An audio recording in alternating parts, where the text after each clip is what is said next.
So one of my blog posts connects back to me learning and teaching myself how to use herbs or start an herb garden or container gardening with vegetables as well. And so I just launched myself on that path. While I've already read 6 books on the subject, I'm only picking 3 from this last set to talk about now. So this is a very different and new way of me teaching myself and learning how to track my reading hours and give myself credit for learning about a particular subject. And so this subject obviously is about container gardening, mainly in the home container gardening, with touches on how to grow vegetables and herbs in home. So the first book is Indoor Kitchen Gardening, Turn Your Home into a Year-Round Vegetable Garden, which is one of my goals. And this is by Elizabeth Millard, and it looks like this.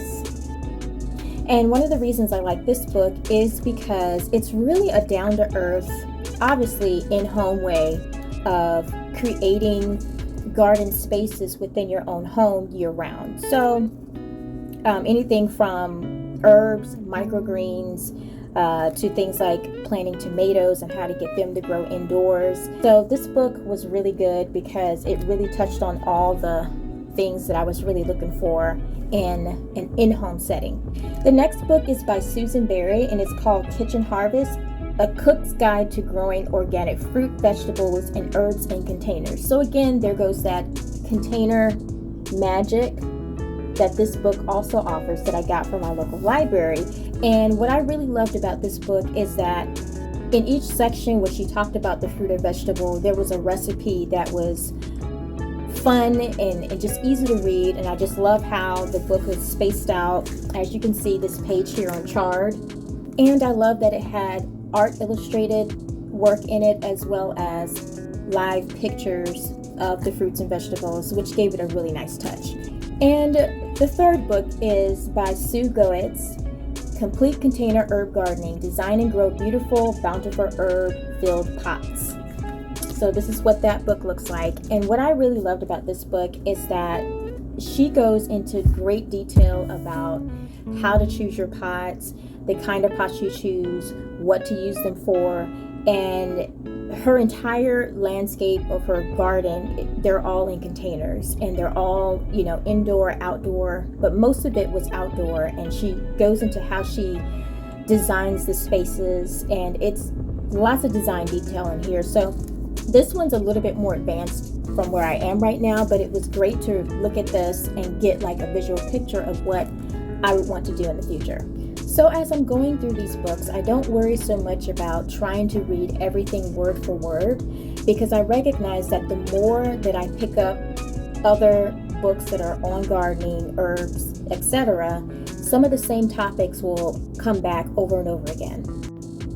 I try to stick with the subjects that talk about specifically container gardening.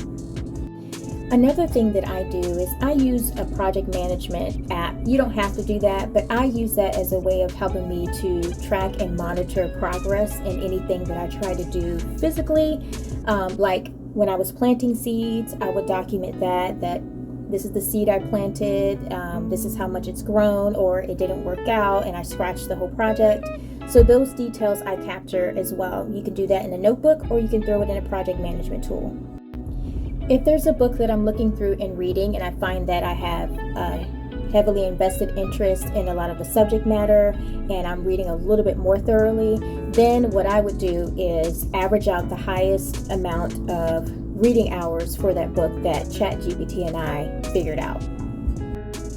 If I find that I did more skimming of the book and taking some details here and there, maybe taking a couple of pictures of some important parts that I want to remember for later, then I will scale back to the lower average of reading hours for that book. The goal is to get my hands on as many books that talks about the subject and as many different authors and different ways that people do gardening as possible. So I will create a playlist for this particular journey that I'm going through, container gardening, and I will continue to add more details and more updates into that playlist. And for now, I'll just leave you with a few photos some of my experiences with planting seeds, pictures of me with my plants and reading books and all of that.